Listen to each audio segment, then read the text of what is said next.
नमः शिवाय। श्रावण मास महात्म्य 19वां अध्याय। श्रावण मास की दोनों पक्षों की एकादशियों के व्रतों का वर्णन तथा विष्णु पवित्र रोपण विधि। ईश्वर बोले, हे महामुने, अब मैं श्रावण मास में दोनों ही पक्षों की एकादशी तिथि को जो किया जाता है उसे कहता हूँ, आप सुनिए। हे वत्स, हे रहस्यमय, अति श्रेष्ठ, महान पुण्य प्रदान करने वाले तथा महापातकों का नाश करने वाले, इस व्रत को मैंने किसी से नहीं कहा है। यह एकादशी व्रत श्रवण मात्र से मनुष्यों को वांछित फल प्रदान करने वाला, पापों का नाश करने वाला, सभी व्रतों में श्रेष्ठ तथा शुभ है। इसे मैं आपसे कहूँगा, एकाग्रचित होकर सुनिए। 10वीं तिथि में प्रातःकाल स्नान करके शुद्ध होकर संध्या आदि कर लें और वेद वेता, पुराणज्ञ तथा जतेंद्रिय विप्रों से आज्ञा लेकर 16 उपचारों से देवादिदेव भगवान का विधिवत पूजन करके इस प्रकार प्रार्थना करें। हे पुंडरीकाक्ष, मैं एकादशी को निराहार रहकर दूसरे दिन भोजन करूँगा। हे अच्युत, आप मेरे शरण दाता होइए। हे वत्स, गुरु देवता तथा अग्नि की सन्निधि में नियम धारण करें और उस दिन काम क्रोध रहित होकर भूमि पर शयन करें। तत्पश्चात प्रातःकाल होने पर भगवान केशव में मन को लगाएं। भूख लगने तथा गिरना, ठोकर आदि लगना आदि के समय श्रीधर इस शब्द का उच्चारण करें। हे वत्स, ये व्रत मोक्ष प्रदान करने वाला है। अतः 3 दिनों तक पखंडी आदि लोगों के साथ बातचीत, उन्हें देखना तथा उनकी बातें सुनना, इन सब का त्याग कर देना चाहिए। तदंतर क्रोध रहित होकर पंचगव्य लेकर मध्याह्न के समय नदी आदि के निर्मल जल में स्नान करना चाहिए। सूर्य को नमस्कार करके भगवान श्रीधर की शरण में जाना चाहिए और वर्णाचार की विधि से सभी कृत्य संपन्न करके घर आना चाहिए। वहाँ पुष्प, धूप तथा अनेक प्रकार के नैवेद्यों से श्रद्धा भक्ति पूर्वक श्रीधर की पूजा करनी चाहिए। तदंतर स्वर्णमय, पंचरत्न युक्त, श्वेत चंदन से लिप्त तथा 2 वस्त्रों से आच्छादित कलश को स्थापित करके और शंख, चक्र, गदा युक्त देवादिदेव श्रीधर की प्रतिमा स्थापित कर उनकी पूजा करके गीत, वाद्य तथा कथा श्रवण के साथ रात्रि में जागरण करना चाहिए। इसके बाद विमल प्रभात होने पर द्वादशी के दिन विधिवत पूजन करके कृतकृत्य होकर बुद्धिमान को चाहिए कि श्रीधर इस नाम का जप करे। इसके बाद उन शंख, चक्र तथा गदा धारण करने वाले श्रीधर की पुनः पूजा करे और स्वर्ण दक्षिणा सहित कलश ब्राह्मण को प्रदान करे। उस समय ब्राह्मण को विशेष करके नवनीत अवश्य प्रदान करें। ये प्रार्थना करें, भगवान श्रीधर, आज आप मुझ पर प्रसन्न हो और मुझे अति उत्तम लक्ष्मी प्रदान करें। हे मुनि श्रेष्ठ, इस प्रकार उच्चारण करके जगत गुरु श्रीधर से प्रार्थना करके श्रेष्ठ ब्राह्मणों को भोजन कराकर अपनी सामर्थ्य के अनुसार दक्षिणा देनी चाहिए। तत्पश्चात सेवकों आदि को भोजन कराकर गायों को घास खिलाना चाहिए। इसके बाद मित्रों तथा बंधु बांधवों समेत स्वयं भोजन करना चाहिए। हे सनत कुमार, मैंने आपको ये श्रावण मास की शुक्ल पक्ष की एकादशी व्रत विधि बतला दी। इस प्रकार कृष्ण पक्ष की एकादशी में भी करना चाहिए। दोनों व्रतों में अनुष्ठान समान है, केवल देवताओं के नाम में भेद है। जनार्दन, मुझ पर प्रसन्न हो, ये वाक्य बोलना चाहिए।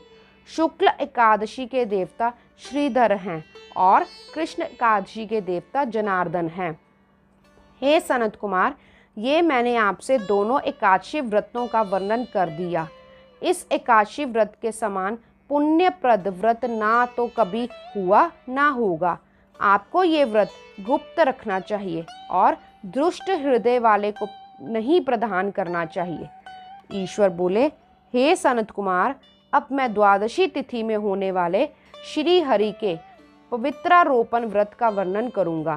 पूर्व में देवी की कही गई पवित्रारोपण विधि के समान ही इसका भी पवित्रारोपण है।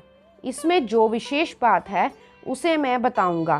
सावधान चित्त होकर सुनिए। हे महामुने, इस व्रत के लिए जो अधिकारी बताया गया है उसे आप सुने। ब्राह्मण, क्षत्रिय, वैश्य, शूद्र तथा स्त्री, इन सभी को अपने धर्म में स्थित होकर भक्ति पूर्वक पवित्रारोपण करना चाहिए। द्विज को चाहिए कि अतो देवाः इस मंत्र से विष्णु की पूजा करे। स्त्रियों तथा शूद्रों के लिए नाम मंत्र है जिसके द्वारा वे विष्णु की पूजा करें। इस प्रकार द्विज कद्रुद्राय इस मंत्र से शिवजी की पूजा करें और स्त्रियों तथा शूद्रों के लिए नाम मंत्र है जिसके द्वारा वे शिवजी की पूजा करें। सतयुग में मणिमय, त्रेता में सुवर्णमय, द्वापर में रेशम का और कलयुग में कपास का सूत्र पवित्र के लिए बताया गया है। सन्यासियों को शुभ मानस पवित्रारोपण करना चाहिए। बनाए गए पवित्रकों को सर्वप्रथम बांस की सुंदर टोकरी में रखकर शुद्ध वस्त्र से ढककर भगवान के सन्मुख करें और इस प्रकार कहें, हे प्रभु, क्रियालोप के विधान के लिए जो आपने आज आच्छादन किया है, हे देव, आपकी प्रसन्नता के लिए मैं इसे करता हूँ। हे देव, मेरे इस कार्य में विघ्न ना उत्पन्न हो। हे नाथ, मुझ पर दया कीजिए। हे देव, सब प्रकार से सर्वदा आप ही मेरी परम गति हैं। हे जगतपते, मैं इस पवित्र से आपको प्रसन्न करता हूँ। ये काम, क्रोध आदि मेरे व्रत का नाश करने वाले ना हो। हे देवेश, आप आज से लेकर वर्ष पर्यंत अपने भक्त की रक्षा करें। आपको नमस्कार है। इस प्रकार कलश में देवता की प्रार्थना करके बांस के शुभ पात्र में स्थित पवित्रक की आदर पूर्वक प्रार्थना करनी चाहिए। हे पवित्रक, वर्ष भर की गई पूजा की पवित्रता के लिए विष्णु लोक से आप इस समय यहाँ पधारे। आपको नमस्कार है।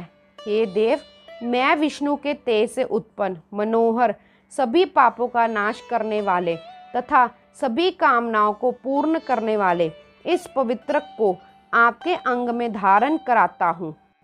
हे देवेश, हे पुराण पुरुषोत्तम, आप मेरे द्वारा आमंत्रित हैं, अतः आप मेरे समीप पधारे। मैं आपका पूजन करूँगा। आपको नमस्कार है।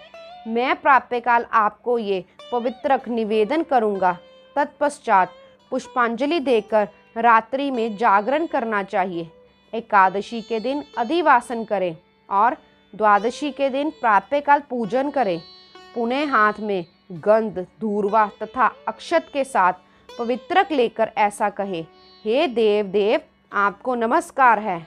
वर्ष पर्यंत की गई पूजा का फल देने वाले इस पवित्रक को पवित्रीकरण हेतु आप ग्रहण कीजिए। मैंने जो भी दुष्कृत किया है उसके लिए आप मुझे आज पवित्र कीजिए। हे देव, हे सुरेश्वर, आपके अनुग्रह से मैं शुद्ध हो जाऊं। इस प्रकार मूल मंत्र से संपुटित इन मंत्रों के द्वारा पवित्रक अर्पण करें। तत्पश्चात महानैवेद्य अर्पित करके निरांजन कर प्रार्थना करें और मूल मंत्र से घृत सहित खीर का अग्नि में हवन करें। तदंतर इसी मंत्र से पवित्रक का विसर्जन करके इस प्रकार बोले, हे पवित्रक, वर्ष भर की गई मेरी शुभ पूजा को पूर्ण करके अब आप विसर्जित होकर विष्णु लोक को प्रस्थान करें। इसके बाद पवित्रक को उतारकर ब्राह्मण को प्रदान कर दे और जल में विसर्जित कर दे। हे वत्स, मैंने आपसे श्री हरि के इस पवित्रारोपण का वर्णन कर दिया। इसे करने वाला इस लोक में सुख भोग कर अंत में वैकुंठ प्राप्त करता है। इस प्रकार श्री स्कंद पुराण के अंतर्गत ईश्वर सनत कुमार संवाद में श्रावण मास महात्म्य में अभय एकादशी व्रत का वर्णन और द्वादशी में विष्णु पवित्रारोपण कथन नामक 19वां अध्याय पूर्ण हुआ। ओम नमः शिवाय।